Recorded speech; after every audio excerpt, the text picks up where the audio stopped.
Welcome back to Mark Holbit's Vlog. Thanks for joining in, guys. Hey, I've got my favorite brew here today.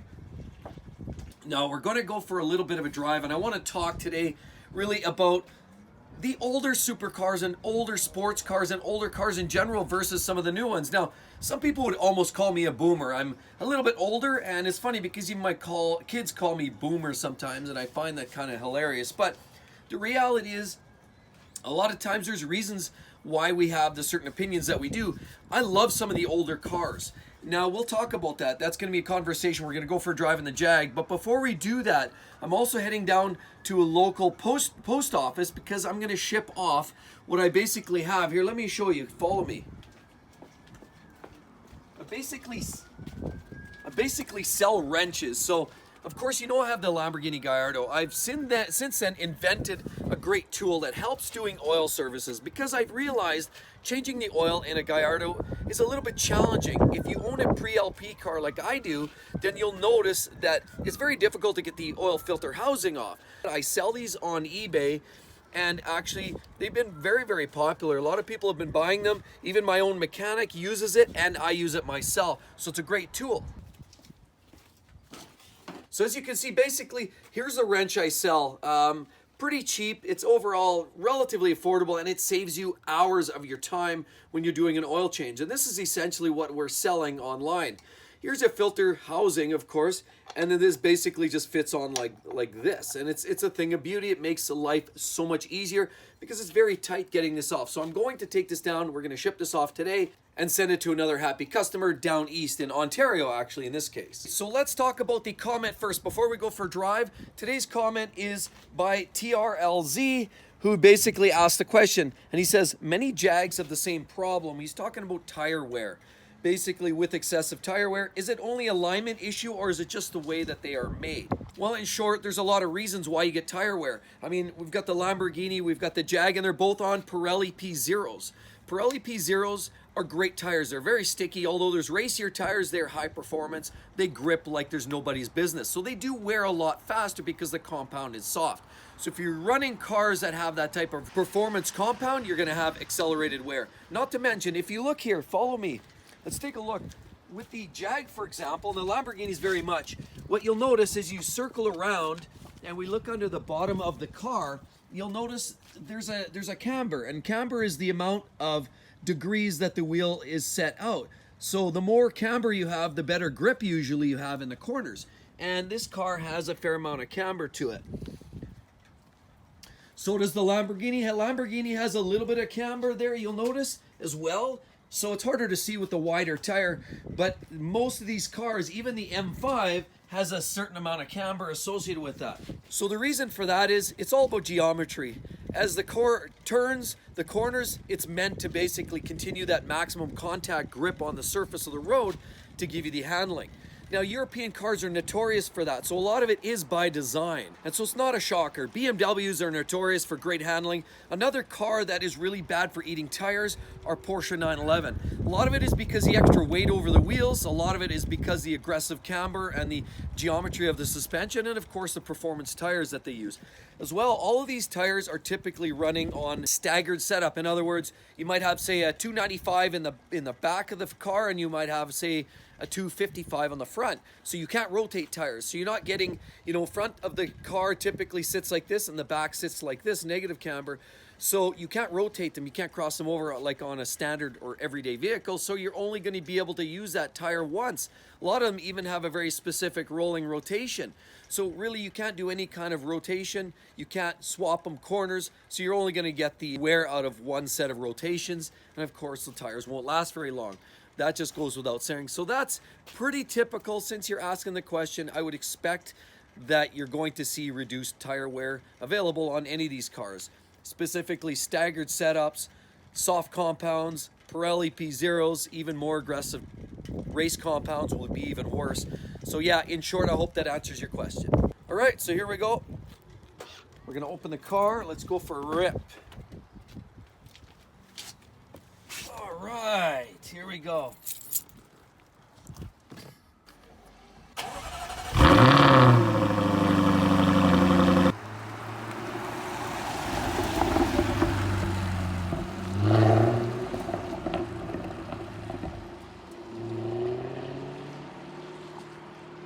So what else are you going to do on a rainy kind of an afternoon? It's just pouring out here. I mean, look ahead here. Look at all the rain.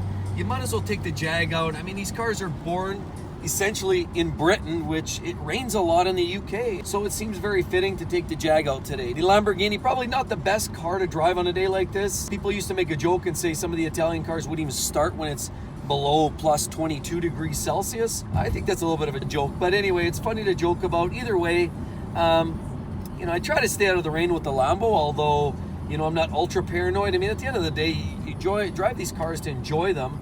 And so if I were to wait for absolute perfection in weather, I would probably never drive the car, just because here in Edmonton it's always something, whether there's an imminent storm or we got snow on the ground or there's something always brewing. So I would never drive it if I waited. So I just watch out and just be smart about it. But at the end of the day, you got to drive these cars. But anyhow, we'll talk about my opinion. Recently, you know, I've kind of noticed, you know, a lot of the resurgence of some of the older cars. Now, you know, as far as I go, you know, my personal preference on some of the older cars and the newer cars, you guys all know I've got a Gallardo. It's certainly one of the older versions, or they're getting older now. The car is going on 16 years old now, so it's certainly not a new machine, and it's definitely hit the bottom of the depreciation curve. So there's value in owning it at this point. It's certainly not getting any cheaper, and I'm not losing value on it. As a matter of fact, I bought it 6 years ago. I do believe I bought it at the bottom of the curve, and from what I see on the internet and all the forums, everybody talks that they're very slowly creeping up. They're not surging up. It's not like a gated Murcielago. There is a car that is ultra popular right now. If you can get your hands on a manual gated shifter Murcielago, you've got to keep her.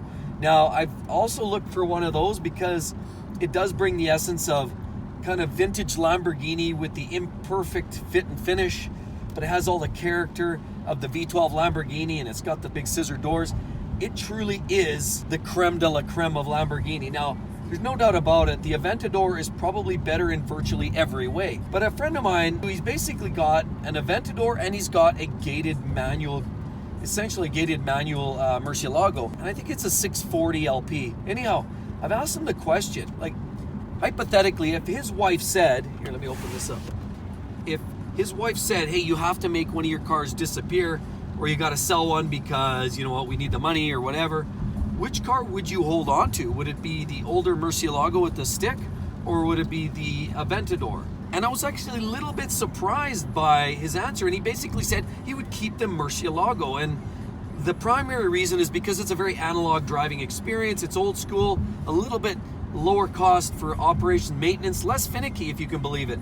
He basically said even with the Aventador, there's so many onboard computers and diagnostics that can throw all kinds of goofy codes and cause all kinds of electronic gremlins and issues. And so the older cars don't have so much of that going on. And so the same thing applies with the Gallardo. Now, I'm not going to pretend, I will never ever pretend that a Gallardo is a better car than a Huracan. In virtually every component, measurable component, a Huracan is a better car than a Gallardo, because a Huracan, it's got the upgraded 5.2 liter V10 engine, puts down more power. It has a better all-wheel drive system than the old antiquated Gallardo version.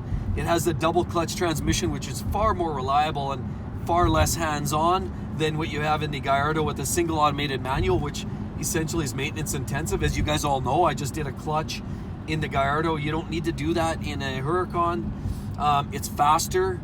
The styling is a little subjective. I personally believe I like the looks better of a well-sorted Gallardo better than a Huracan personally.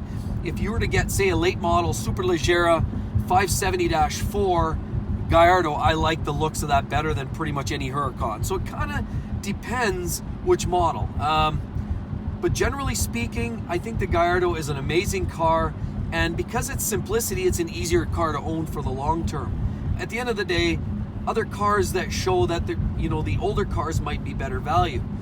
No big shocker, the 911. Porsche 911, everybody knows that the new 911s are faster, better, more technologically advanced, better handling, better everything than the old stuff.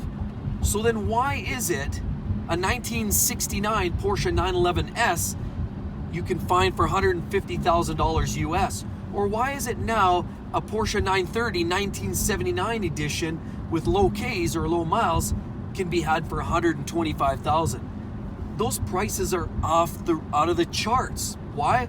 Because people are going back to the older, more analog driving experience. And I will tell you that I also like those different types of driving dynamics as well. The older cars, you get in, they smell like raw gas and fuel sometimes.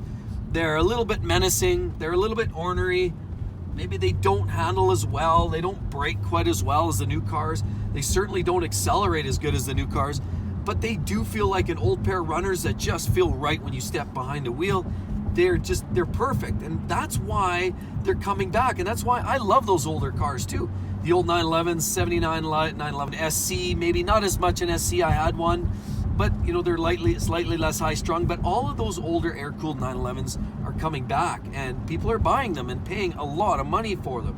Same thing again, Murciélagos are becoming, if you find you know, an SV Mercy or even a nice, well-sorted, low-mileage 670 with a gated shifter, a lot of them are going for more money than even an SV Aventador. Why is that? Because people want that analog driving experience. So it's interesting also. I had a comment I think I saw it this week actually on the channel. Somebody actually kind of made the point, and I get it, like that's how most people see it. But he made a reference that for 100 grand, why some people can't afford or don't want to justify buying, say, an older Gallardo like mine. Because last week, you guys know I talked about trying to sell the Gallardo, and it hasn't been going all that well. I've been getting a lot of weird tire kickers. As a matter of fact, I had another one this week, which I can talk about. But anyway, I'll throw that on the back burner. But I had a comment about, for 100 grand, most people will just go out and buy a new car instead of an older Gallardo. And that's the point. And that's the level of commitment where you settle for mediocrity and you sort of settle into buying the everyday car for, you know, I mean, it's still a pretty substantial car for 100 grand. Don't get me wrong. I mean, what are you going to buy? You get into like a new M5 or RS7 or, you know, a new M3, M4. I mean, there's a lot of great cars out there for that price. But think about this. For that gentleman that spoke to that, he's right. A lot of people see it that way. There's more value for 100 grand to spend it on a new car. I've never looked at it that way. I've actually had this discussion with my dad years ago where he bought himself a new pickup truck. He paid $35,000 for it. Then I went out and bought my Porsche 911 Turbo. I paid similar money for it. He used to tell me, well, Mark, I think you're wasting your money. That's a poor investment. Ironically, 5 years later, him and I had the same conversation. I said, well, wait a minute. But your truck is now worth, 5 years later, $8,000, but my Porsche was now worth $45,000. So where's the poor investment? Although I know I don't drive it every day and it's not a car you would use in the wintertime, but from an investment perspective, who now was actually talking more sense? It was, in my case, the same thing goes with the Gallardo, and this gentleman that spoke to that about most people making the choice to go with a new car for 100 grand.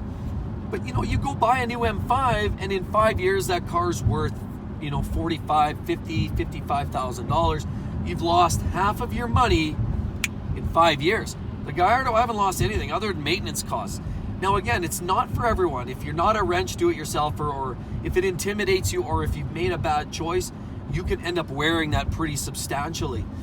And that is a real fear for some people. And that's why, you know, cars like Murciélagos are for people that are really committed to the car and really committed to the lifestyle, because you know, a clutch that cost me 10 grand on a Mercy would cost 25 grand. So any of these cars are a financial commitment, but they are just that. They were a better investment than you'll ever find in buying a new car.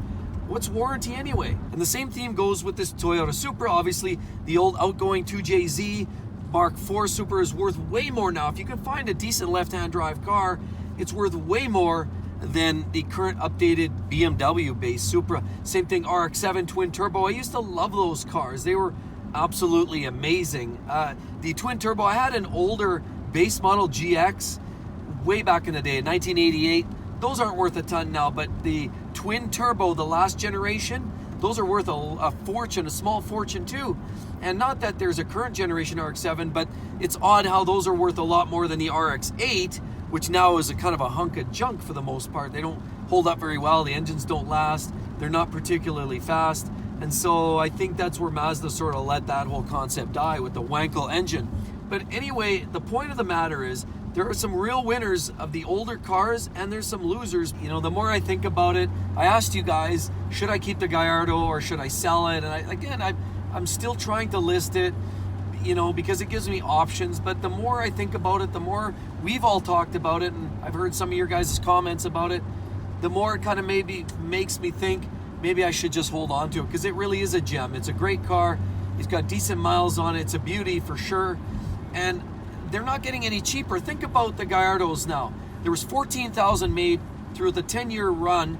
And of course, out of that, maybe half, 2/3 were LP or pre-LP cars. So maybe there was only, say, 8,000 of those were pre-LP cars. And out of those, maybe 1,000 or 2,000 have been wrecked. There may only be 6,000 worldwide pre-LP Gallardos left. And so that leaves me with the point of there's only going to be less and less and less. What do you think that's going to do for the value? Even the old unpopular Lamborghinis like the Yelpa are slowly going up in value. Some of the Urraco and some of those other ones that normally didn't even hit the radar for a lot of people are starting to go up in value just because, you know, the low numbers, people are looking at it from a collector standpoint. Now, I don't think a Gallardo will ever make collector status, but they're certainly not going to go down. You're never going to find a Gallardo worth $40,000. It's an exotic car. It's just not going to happen. Look at this clown shoe here. They're passing me on a double solid right there. Look at this guy. Only in Edmonton do you find guys like this.